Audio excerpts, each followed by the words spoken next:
Good morning, CSL family. I'm Jeannie Looper Smith.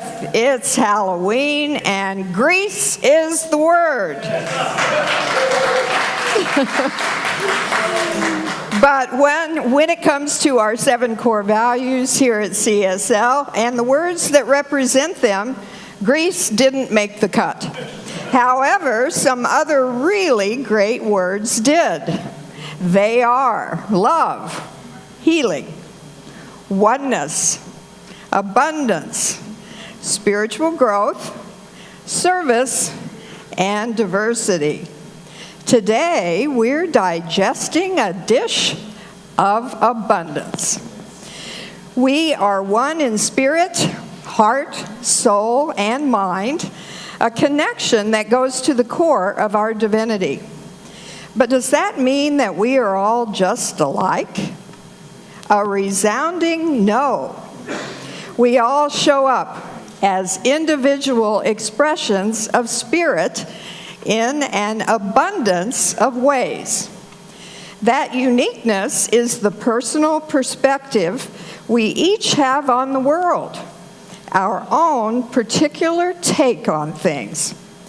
My mother often thought that the way she did things and saw the world was the only way to do or see things. She used to say that there is only one way to eat a hamburger, with pickle, mustard, and onion. Really? I think the flavor of life is so much richer when we each bring to the table the abundance of choices regarding how to do anything. There's no need to make the ketchup and lettuce or the mayonnaise and tomato hamburger eaters wrong and bad. Some time ago, I watched a documentary on Netflix about the Funk Brothers. That's F-U-N-K, Funk. And they were the mostly unknown members of the house band that was responsible for the Detroit Motown sound. And they played without much recognition on most of the monster 1960s Motown hits. In this documentary, Joan Osborne, a contemporary artist, sang some of the most well-known Motown cover hits with the Funk Brothers. That led to my adding Joan and them to our Amazon artists. Because of that, I got to hear Joan Osborne's take on Midnight Train to Georgia. Now, everybody knows that Gladys Knight, with some peppy help from the Pits, had the hit recording of that song. And for certain, it's a classic. But when Joan popped up on Amazon singing a more nuanced version of that song, I heard Midnight Train differently. The lyrics spoke to me in a fresh, new way. And for me, Joan Osborne's approach to the song was spectacularly sensitive and seductive. Out of nowhere, Amazon and Joan Osborne delivered an epiphany, and there wasn't a pip in sight. Connected though we are at the heart, mind, soul, and spirit, whether we're singing Midnight Train to Georgia or eating a hamburger, there's more than one way to take a bite out of the world. Move over mustard, pass the ketchup. There are an abundance of spicy ways to do just about everything. Our core value today is abundance, sprinkled with just a dusting of diversity. Well, good morning, CSL. Happy Halloween.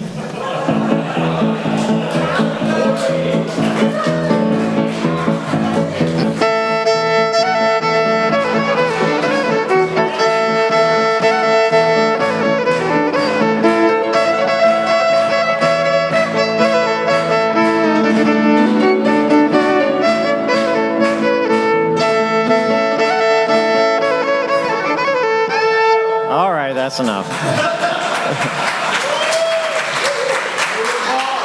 I'm Cowboy Chris, and I'm going to teach you a lesson today. I'm going to teach you. You have no idea how happy my husband is today. I want to begin by telling you a story that's probably inappropriate for a Sunday morning, but this is CSL, and you don't look that delicate to me, so I think you'll be able to handle it. The story is about a mischievous little boy sitting in church, trying to keep his attention, trying to listen to the preacher's message, but he's just bored to death. It takes place in a small town that has just hired a brand new minister in this church, and it's his first Sunday. Now, unbeknownst to his mother, the little boy has taken her knitting needle with him to church that day, and he's sticking the woman in front of him, in the seat in front of him, in the butt. So you get the picture. Now, this young minister wants to test the congregation just to see how well they are in Scripture and how much they know about their teaching, so he's asking them questions. And he begins his sermon with 3 questions, each growing more difficult as they go along. The first question, he says, is easy. He asks, "Who is our Father?" And little boy sticks the woman, and she stands up and she says, "God." And the preacher says, "That is right. Very, very good." Now this question's a little bit more difficult. "Who is our Savior?" And little boy sticks the woman, and the woman stands up and says, "Jesus Christ."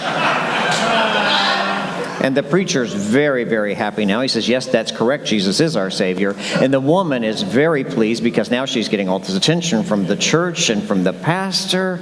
And he says, finally, the third question is the most difficult, so pay close attention and listen carefully. The preacher asks, "What did Eve say to Adam after she had his 49th child?" And the little boy sticks the woman, and the woman stands up and yells out, "Good God, you stick that thing in me one more time and I'll break it."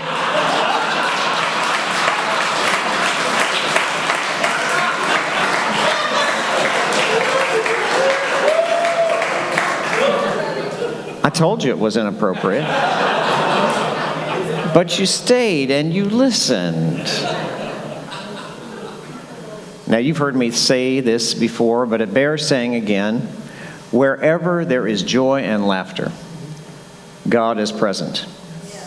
We bring God to the world and heaven to earth when we laugh, when we experience joy in life.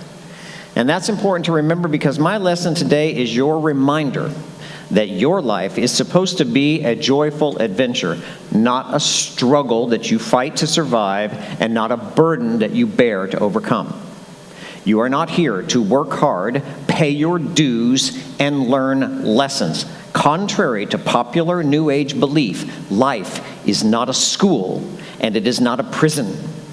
It is the Father's good pleasure. So it says, you are here for the sheer delight of your Creator, who designed your DNA, gave you a body, breathed its life into your spirit, and set you free to discover yourself. You are here in this life to have fun, to be in love, and to celebrate the adventure of being a spiritual being temporarily housed in a physical body.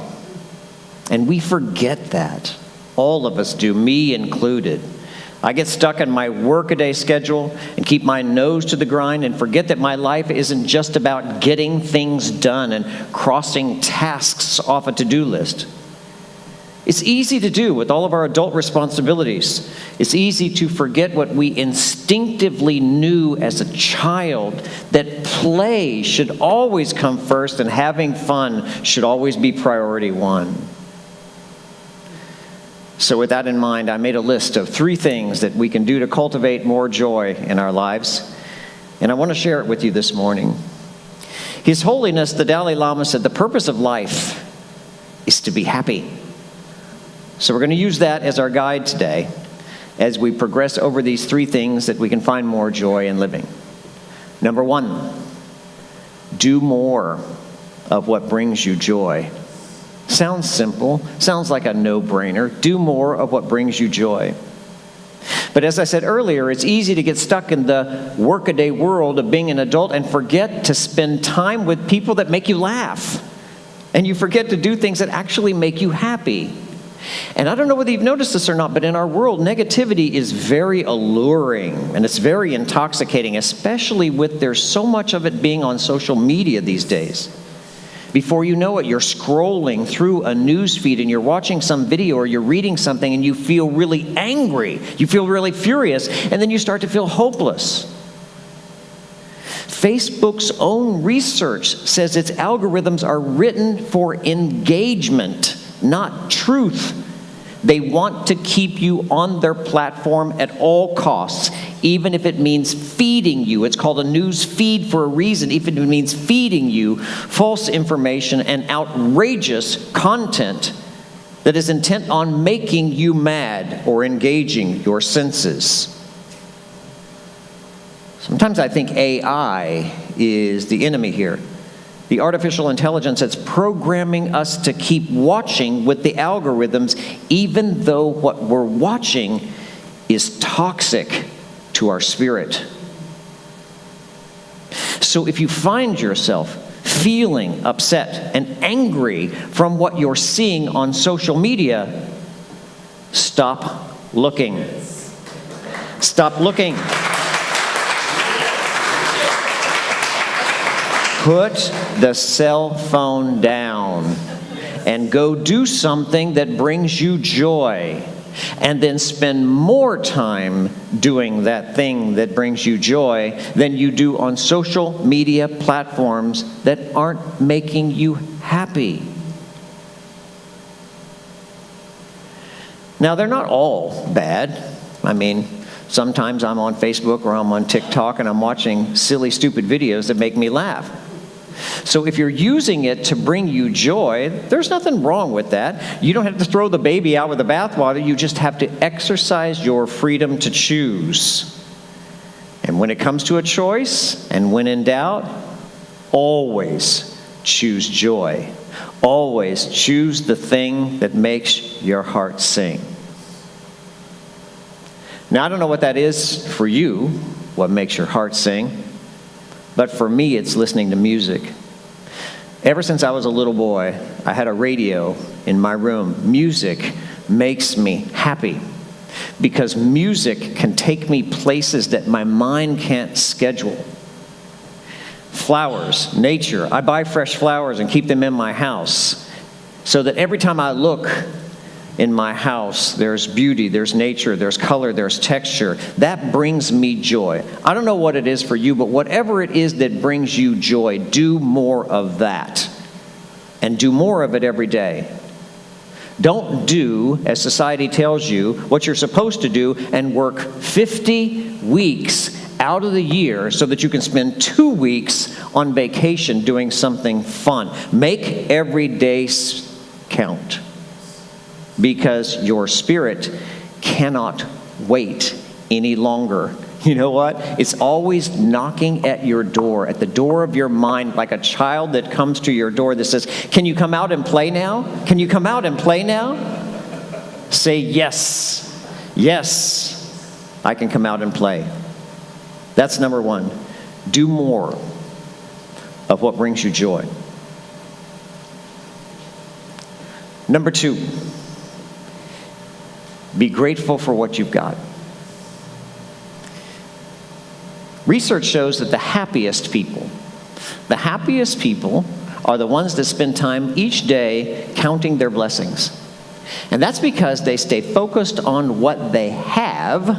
They're focused on what's working and what's good in their lives and how happy they are to have it.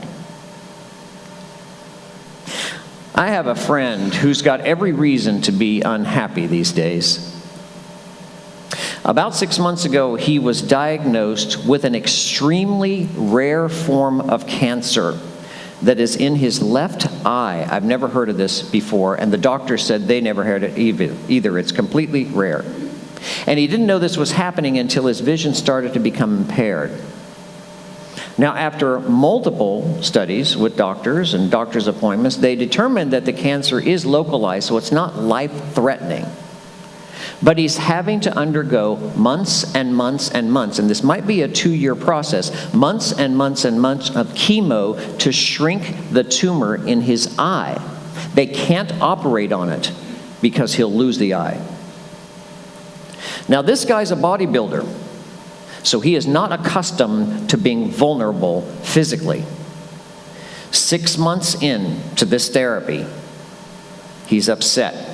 He can't work out at the gym. He's lost 50 pounds. He's nauseous all of the time.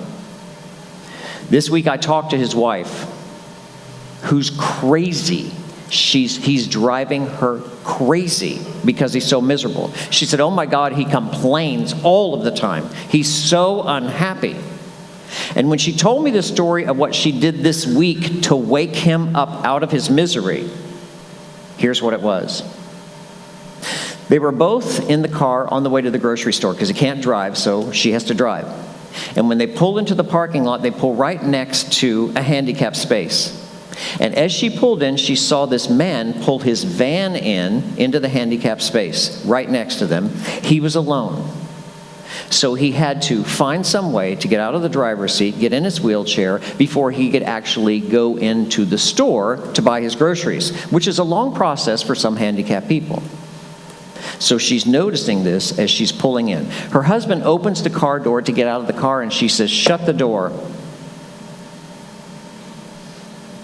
Wait.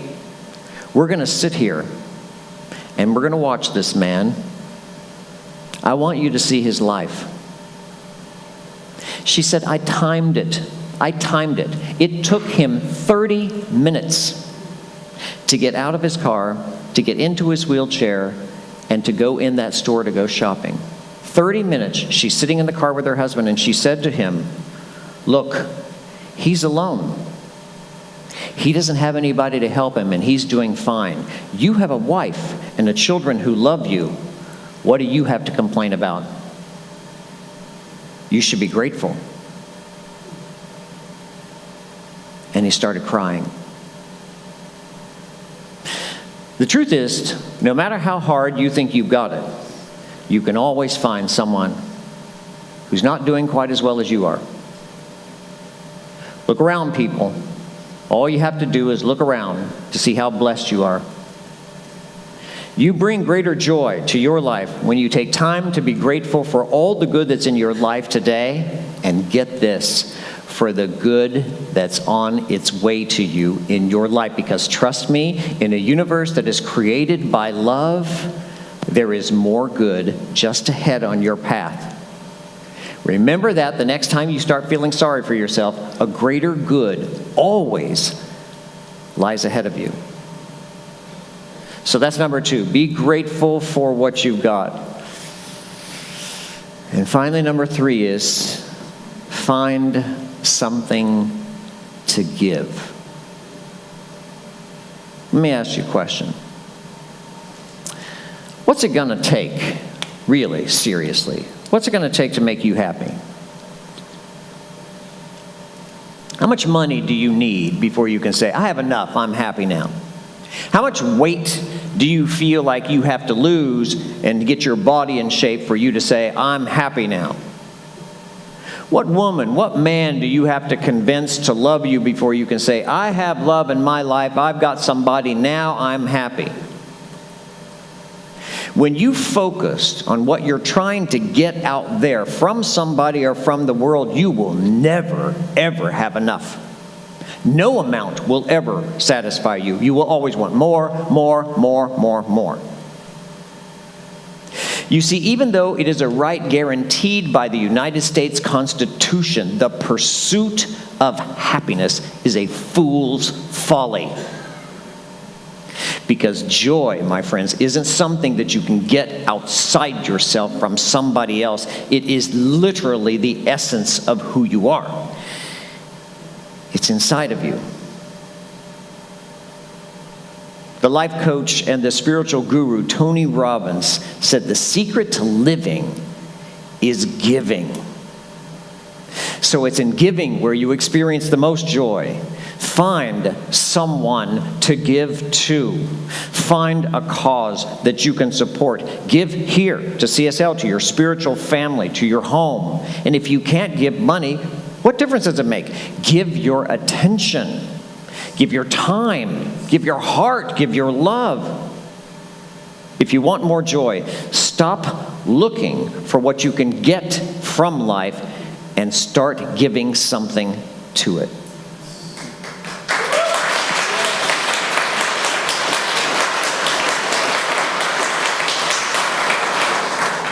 Here's the recap. Number 1, do more of what brings you joy. Number 2, be grateful for what you've got. Number 3, find something to give. Who can forget the immense joy that you felt in the holidays as a child, waking up on Christmas morning or any morning of the holiday that your family celebrated, super, super, super excited to see what gifts were awaiting you and what special holiday treats were being cooked in the kitchen? Children know how to do joy. They don't need those 3 easy steps. It just comes naturally. So let me ask you now, how long has it been? How long has it been since you felt that joyful? How long has it been since you've been really happy? And if it's been a long time for you, who took your joy from you? Who took it? And when did you give it away? For most of us, it doesn't happen overnight. It didn't happen one day. Someone took our joy. We lost it all quickly. It happens little by little, day by day. The drudgery of human life can wear you down.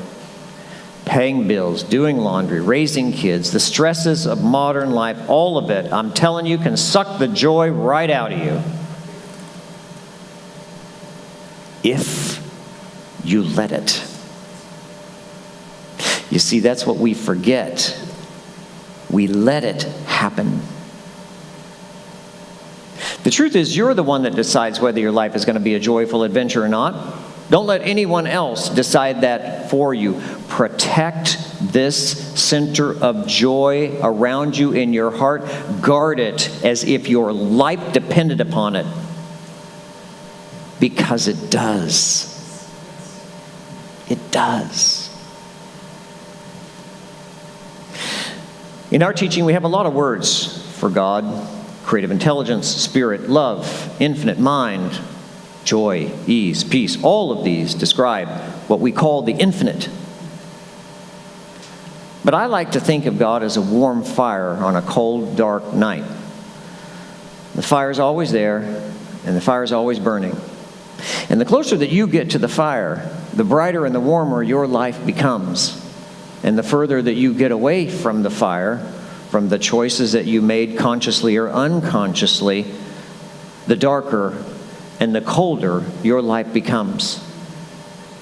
Your job is to stay close to the fire, to stay close to spirit. Don't let the mundane activities of human life steal your joy, because God is always there, and joy is always, always the right choice. You just have to choose it. And so ends the lesson.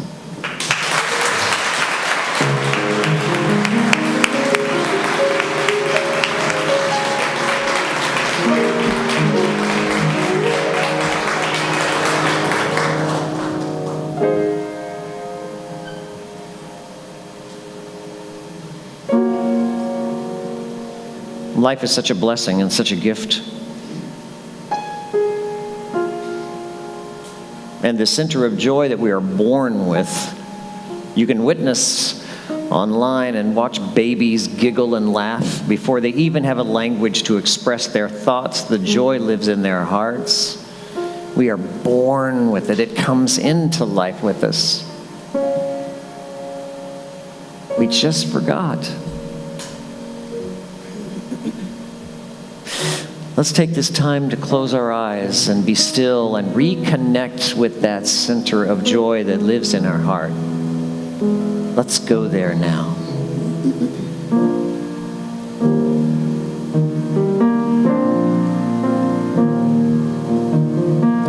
I breathe out, I breathe in, I am still, I go within. When I quiet my mind, in the stillness I find. Spirit meets me there. Spirit meets me there.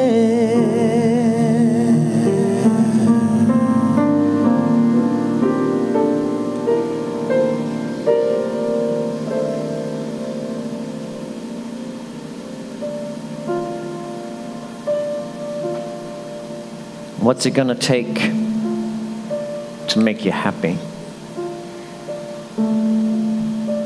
What choices do you have to make to return your heart to joy? What do you have to stop doing? What do you have to start doing? Who do you have to give more time and attention to? Who do you have to withdraw your time and attention from?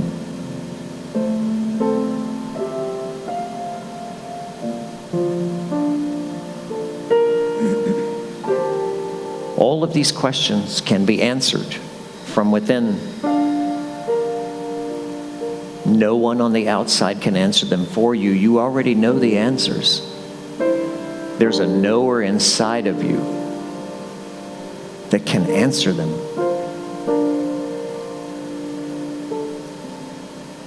You are pre-programmed for joy.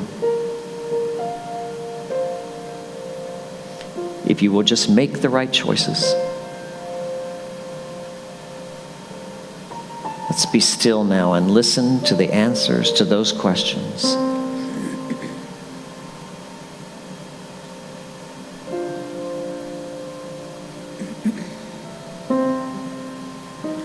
We must become as little children. We must return our hearts back to the joyful heart of a child, waking up on a holiday morning, awaiting something good. Something good is going to happen. Something great is going to be received in my life. Something wonderful is going to be in this next day. Joyful anticipation of a child return home.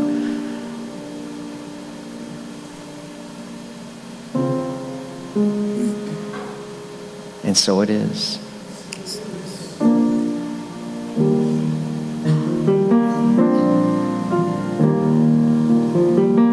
I breathe out, I breathe in, I am still, I go within.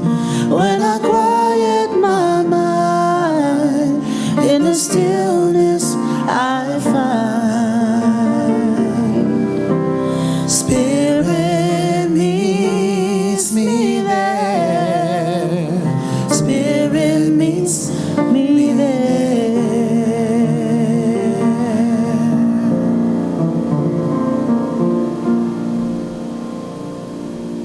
So we close as we always do our service with this affirmation. You guys can stay up here with me. Do you mind? Yes. All right. Would you say it with me, please? Oh, come on, you can do better than that. Joy is my natural state. I am grateful for all that I have. Let's know this together. We are surrounded, embraced, and immersed in the joyful heart of Spirit. The intention of life itself is to experience all the good that there is. We are created by joy for joy. Let's push the reset button right now in our lives to return home to our hearts, return home to joy. Let's make the difficult and sometimes even more challenging decisions that will put us back on course, back close to that fire, which is God at the center of our lives, that joy that lives in our heart. Let's do those things with faith and with trust that the greater good is always ahead of us, always ahead. We are thankful for this day and grateful for all that it brings and all the good that's here now and the good that's on its way. And so it is. Thank you, CSL. Happy Halloween. See you next Sunday. Thank you for watching, and thanks for supporting CSL. If you'd like to know more about us, check us out on our website or social media. Blessings.